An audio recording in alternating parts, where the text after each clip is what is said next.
국립기상청이 독립기념일 연휴 기간 11개 주에 폭염경보를 발령했습니다. 일부 지역은 최고 기온이 115도에 달하는 등 기록적인 무더위가 예상됩니다. 바이든 대통령이 후보직 포기 가능성을 거론한 것으로 알려졌습니다. 오바마 전 대통령의 부인 미셸 오바마 여사가 출마할 경우 트럼프를 압도하는 것으로 나타났습니다. 메이시스 독립기념일 불꽃놀이가 하루 앞으로 다가왔습니다. 올해의 불꽃놀이는 이스트리버가 아닌 허드슨 강에서 펼쳐집니다. 한국 정부가 재외국민을 위한 온라인 의료 상담 서비스를 시작합니다. 질병에 걸리거나 부상을 당했을 때 응급의학 전문의를 통한 실시간 상담이 가능합니다. 대표적인 노인성 질환 알츠하이머 치료의 길이 열렸습니다. FDA는 일라이 릴리의 신약 도나네맙을 승인했다고 밝혔습니다. 이상은 오늘의 주요 뉴스입니다. 시청자 여러분 안녕하십니까? KBN 뉴스입니다. 국립기상청이 독립기념일 연휴 기간 폭염경보를 발령했습니다. 캘리포니아 등 서부 지역에서 오리건 등 북서부 지역, 그리고 텍사스, 루이지애나 등 중남부 지역까지 모두 11개 주에 경보를 발령했습니다. 일부 지역은 최고 기온이 115도에 달하는 등 폭염이 예상돼 외출을 자제하고 수분 섭취를 늘리는 등 각별한 주의가 당부가 됩니다. 보도에 김태희 기자입니다. 국립기상청은 미 전역 11개의 주에 폭염경보를 발령하고 주민들에게 외출을 자제할 것을 요청했습니다. 캘리포니아주의 여러 카운티는 어제부터 폭염경보가 발령됐고 일부 카운티는 다음 주 중반까지 폭염이 이어질 것으로 예상됩니다.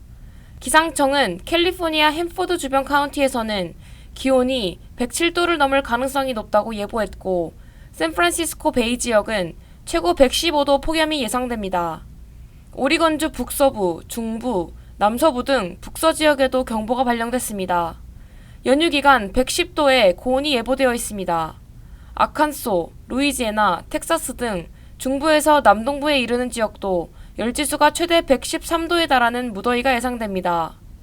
기상청은 향후 12시간에서 24시간 이내에 열지수 값이 105도에 도달하거나 초과할 것으로 예상될 때 폭염경보를 발령합니다. 폭염이 지속되면 열 관련 질병의 위험이 크게 증가하여 열탈진이나 열사병과 같은 문제가 발생할 수 있습니다. 기상청은 폭염경보가 발령된 지역 주민들은 충분한 수분을 섭취하고 에어컨을 사용하며 가능한 햇볕을 피해야 한다고 당부했습니다. KBN 뉴스 김태희입니다. 대선 후보 TV토론 부진 이후 민주당 안팎에서 사퇴 압박을 받는 조 바이든 대통령이 측근에게 향후 수일 내 여론 동향에 따라 후보직을 포기할 가능성을 거론한 것으로 알려졌습니다.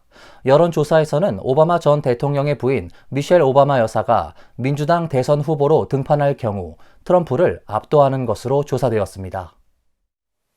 뉴욕타임스는 오늘 바이든 대통령은 지난주 TV토론 이후 한 핵심 측근에게 향후 며칠 안에 대통령 후보직에서 물러날 수 있음을 시사했다고 보도했습니다. 바이든은 대중들에게 납득시킬 수 없다면 후보직을 구해낼 수 없을지도 모른다는 것을 알고 있다고 말한 것으로 알려졌습니다.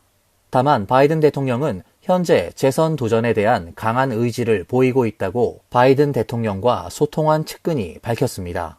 뉴욕타임스는 바이든 대통령과 측근의 이 같은 대화는 바이든 대통령이 TV토론 참패에서 회복할 수 있을지에 대해 스스로 심각하게 고민하고 있음을 보여주는 첫 번째 신호라고 썼습니다. 한편 오바마 전 대통령의 부인인 미셸 오바마 여사의 지지율이 급등하고 있습니다. 로이터가 여론조사기관 입소스와 공동으로 미국인 성인 1,007명을 대상으로 조사한 결과에 따르면 미셸 여사는 트럼프 전 대통령과의 가상 대결에서 50%의 지지율로 트럼프 전 대통령 39%를 11%포인트 차이로 앞섰습니다. 미셸 여사는 11월 미국 대선을 앞두고 민주당 후보로 꾸준히 거론되어 왔지만 본인은 출마에 관심이 없다고 밝힌 바 있습니다. 반면 응답자의 32%는 바이든 대통령이 재선 도전을 포기해야 한다고 밝혔습니다. 오늘부터 시작하는 독립기념일 연휴 기간 전국의 여행객이 사상 최다를 기록할 것으로 보입니다. 전미 자동차 클럽은 미 전역에서 총 7,090만 명 이상이 여행길에 나설 것이라고 전망했습니다. 전미 자동차 클럽은 7월 7일까지 이어지는 독립기념일 전후 기간 동안 미 전역에서 총 7,090만 명 이상이 여행길에 나설 것이라고 전망했습니다. 이는 지난해보다 5.2%, 팬데믹 이전인 2019년보다 8.8% 증가한 수치입니다.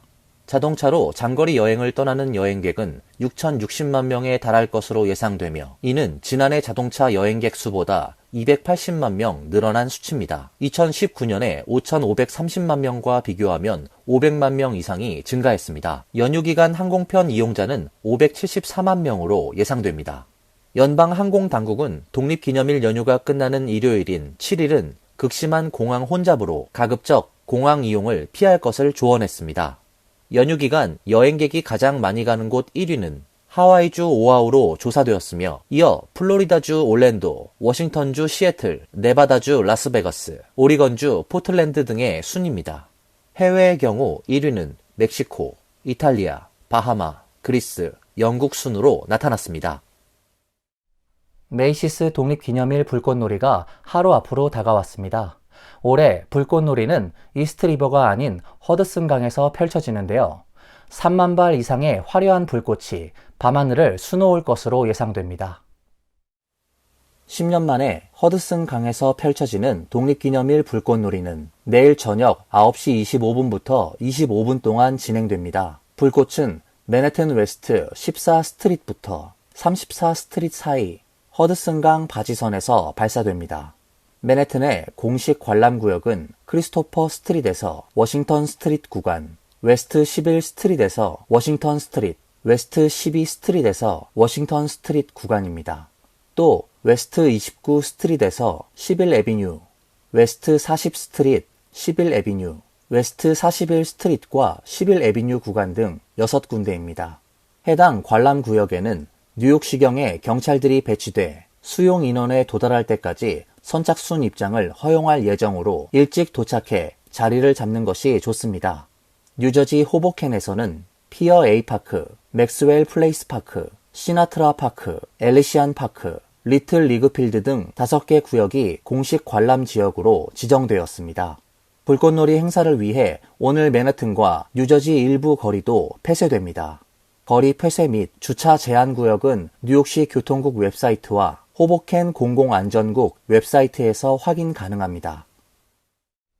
미주 지역 영주권자 유학생 등 재외국민이 질병에 걸리거나 부상을 당했을 때 한국 정부가 응급의학 전문의를 통한 실시간 상담을 제공합니다.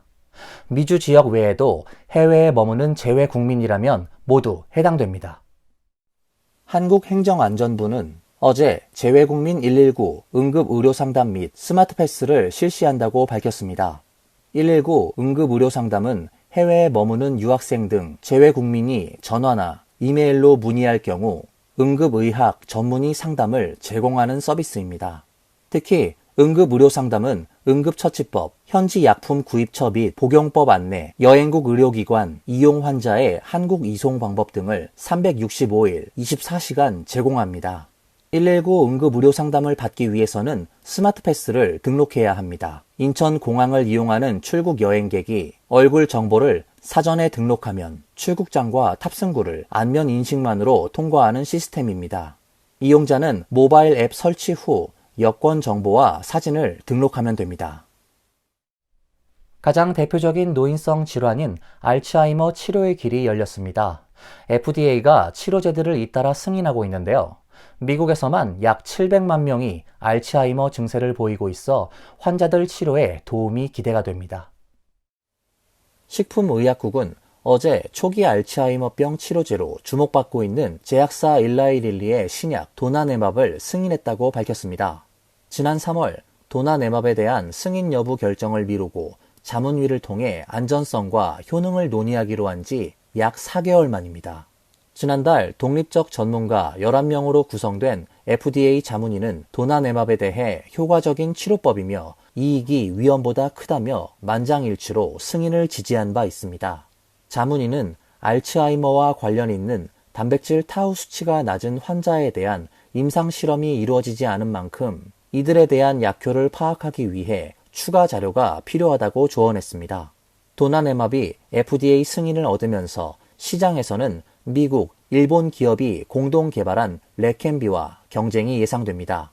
키순라라는 상표명의 도나네맙은 치매의 원인으로 알려진 뇌신경세포의 단백질 베타 아밀로이드의 응집을 억제해 인지 능력 저하를 늦추는 약입니다. 도나네맙은 임상실험 결과 레켐비보다 효과가 좋았고 2주마다 투여해야 하는 레켐비와는 달리 한 달에 한 번 투여하면 된다는 장점이 있다는 평가입니다. 알츠하이머병 초기 환자 1,736명을 대상으로 진행된 임상 3상 시험에서 위약보다 인지능력 저하를 35% 늦추는 것으로 나타났습니다. 알츠하이머 협회에 따르면 약 700만 명의 미국인이 알츠하이머 증세를 보이고 있으며 65세 이상 사망 원인 중 5번째로 높습니다. 미국에서 알츠하이머 환자는 2050년까지 약 1,300만 명으로 증가할 것으로 예상됩니다. 뉴욕시 요양원 관리감독이 부실한 것으로 드러났습니다. 연방법에 따르면 요양원은 최소 15개월에 한 번씩 주보건당국의 검사를 받아야 하지만 검사관 부족으로 관리감독이 제대로 이루어지지 않고 있습니다. 전문가들은 요양원 부실 감독이 환자들의 치료 부실로 이어질 수 있다며 우려하고 있습니다. 더시티의 보도에 따르면 뉴욕시 요양원 4곳 중 3곳이 지난 15개월 동안 검사를 받지 않은 것으로 파악되었습니다. 지난 6월 1일 기준 연방 지정 뉴욕시 요양시설 163곳 중 120곳은 법정 기간 내에 검사를 받지 않았고 이 중 33곳은 2021년 이후 검사를 받지 않았습니다. 특히 검사가 늦어진 시설 중 상당수는 마지막 검사에서 연방 최저평가 등급인 1등급을 받은 것으로 나타나 우려가 더해지고 있습니다. 마지막 검사에서 1등급을 받은 뉴욕시 요양시설 32곳 중 절반 이상이 15개월 이상 검사를 받지 않은 것으로 나타났습니다. 한인 밀집 지역인 퀸즈 지역의 요양원도 대부분 2022년 여름 마지막 검사를 받은 것으로 확인되었습니다. 요양원 검사가 지연되는 이유는 팬데믹 이후 뉴욕주 보건국 검사관이 심각하게 부족하기 때문입니다. 주 보건국은 장기간의 코로나19 공중보건 비상사태로 직원들의 퇴직과 이직이 크게 증가했다며 의료 서비스 제공 분야 대부분에서 인력이 부족하다고 밝혔습니다. 연방 표준을 충족하기 위해 모든 요양원 검사팀에는 반드시 전문 간호사가 포함되어야 하는데 팬데믹 이후 간호사 수요가 급증해 보건국에서 일하던 간호사들의 이직률이 높아졌다는 설명입니다. 또 연방 상원 조사에 따르면 2022년 주 보건국 요양원 검사관은 거의 60%가 공석으로 전국에서 가장 높은 공석률을 기록한 것으로 나타났습니다. 주 보건국의 요양원 검사 결과는 연방 메디케어 웹사이트에 게시되는 요양시설의 품질 평가에 반영되며 검사 결과 해당 요양원이 규정 요건을 충족하지 않은 것으로 판단되면 위반 사항에 대해 최대 수십만 달러의 벌금이 부과될 수 있습니다. 아이폰을 도난당한 뒤 추적을 시도하다 엉뚱한 집에 보복성 방화를 저질러 일가족 5명을 숨지게 한 20대 남성이 징역 60년형을 선고받았습니다. AP통신 등에 따르면 콜로라도주 법원은 어제 1급 살인과 방화 등 혐의로 기소된 남성 케빈 V에게 징역 60년형을 선고했습니다. V가 검찰과의 형량 협상을 통해 유죄를 인정한 뒤 일부 감형된 것으로 사건 발생 후 4년 만에 형사재판이 마무리되었습니다. 베트남 출신 이민자의 아들인 V는 2020년 8월 5일 콜로라도 덴버의 한 주택에 불을 질러 집안에 있던 세네갈 출신 이민자 여성과 딸, 오빠 등 일가족 5명을 숨지게 했습니다. V는 이 사건 용의자로 체포된 뒤 범행을 인정했습니다. 그는 자신이 아이폰과 돈, 신발을 도둑맞은 뒤 폰을 추적하는 앱을 이용한 결과 이 폰이 해당 주택에 있는 것으로 보고 이 집에 불을 질렀다고 경찰에 진술했습니다. 하지만 그는 자신이 범행을 저지른 다음 날 화재로 숨진 이들이 자신의 아이폰을 훔친 일당이 아니라는 사실을 알게 되었다고 말했습니다. 경찰은 그의 아이폰이 실제로 어디에 있었는지는 밝히지 않았습니다. V와 함께 범행에 가담한 당시 14세 딜런 시버트는 지난해 소년원 구금 3년과 주립교도소 청소년 수감 프로그램 수용 7년을 선고받았으며 또 다른 공범인 19세 개빈 시모어는 유죄 인정 후 징역 40년형을 선고받았습니다. 이어서 간추린 소식입니다. 코로나 팬데믹 사태 여파로 4년간 중단된 뉴욕 한인회 코리안 퍼레이드가 5년 만에 다시 개최됩니다. 뉴욕 한인회는 오는 10월 5일 코리안 퍼레이드 개최를 알리고 올해는 역대급 행사로 꾸밀 계획이라고 밝혔습니다. 퍼레이드에는 지역 한인회와 직능단체들이 총 출동하도록 하고 한국의 지방자치단체 초청도 추진하고 있습니다. 퍼레이드 행렬을 이끌 그랜드 마샬단으로는 캐시오컬 뉴욕 주지사와 에릭 아담스 뉴욕시장을 비롯해 연방 상하원 의원, 주 상하의원, 시의원 등 주류 정치인들이 대거 초청된 상태입니다. 또 맨하탄 32가 한인타운에는 코리안 페스티벌이 펼쳐져 다양한 볼거리, 먹거리, 체험거리 등을 선보일 예정입니다. 노동부가 오늘 공개한 구인 이직 보고서에 따르면 5월 구인 건수는 814만 건으로 전월 대비 22만 1천 건 늘었습니다. 다우존스가 집계한 전문가 전망치 790만 건도 웃돌았습니다. 미국의 구인 건수는 2022년 3월 1,200만 건을 정점으로 감소 추세를 이어오다 지난 4월엔 2021년 2월 이후 3년 2개월 만에 가장 낮은 수준으로 떨어진 바 있습니다. 5월 구인 건수 역시 1년 전과 비교하면 117만 1천 건 감소했습니다. 다만 700만 건대 언저리였던 팬데믹 이전과 비교하면 여전히 높은 수준을 유지했습니다. 연방준비제도는 인플레이션이 목표 수준인 2%로 둔화하기 위해선 노동시장 초과 수요 해소가 선행되어야 한다고 보고 고용 관련 지표 추이를 눈여겨보고 있습니다. 뉴욕시 의회가 2개의 조례안을 상정하고 불법 마사지 팔러 퇴출에 나섰습니다. 첫 번째 조례안에는 시내 모든 마사지 업소들은 반드시 새로운 마사지 테라피 비즈니스 면허를 취득해 업소 내 눈에 잘 띄는 곳에 게시하도록 하고 무면허 마사지사 고용 금지 및 면허 기록 보관 의무화 등이 포함되었습니다. 면허 신청 수수료는 $350로 4년간 유효하며 만료 시 갱신해야 합니다. 두 번째 조례안은 마사지 업소에 식당과 같은 위생 등급을 도입한다는 내용이 골자입니다. 이를 통해 마사지 업소에 대한 최소한의 위생 및 청결 기준을 만들어 마사지 업소를 이발소, 미용실, 네일 살론과 같은 수준으로 관리하겠다는 것입니다. 내일 독립기념일에는 뉴욕시 대중교통 노선 운행이 일부 변경됩니다. 메트로폴리탄 교통공사에 따르면 뉴욕 시내 전철은 내일 하루 토요일 스케줄로 운행합니다. 플러싱을 연결하는 뉴욕 한인회 7번 전철의 경우 독립기념일 불꽃놀이 행사에 대비해 저녁 시간대 운행이 늘어나게 됩니다. MTA 버스 역시 내일은 토요일 스케줄로 운행되며 맨하탄 허드슨 리버 인근을 경유하는 노선은 독립기념일 불꽃놀이 행사로 인해 운행이 지연될 수 있습니다. 메트로노스와 롱아일랜드 레일로드 모두 일요일 스케줄로 운행합니다. 자세한 내용은 MTA 홈페이지에서 확인할 수 있습니다. 환율과 증권 소식입니다.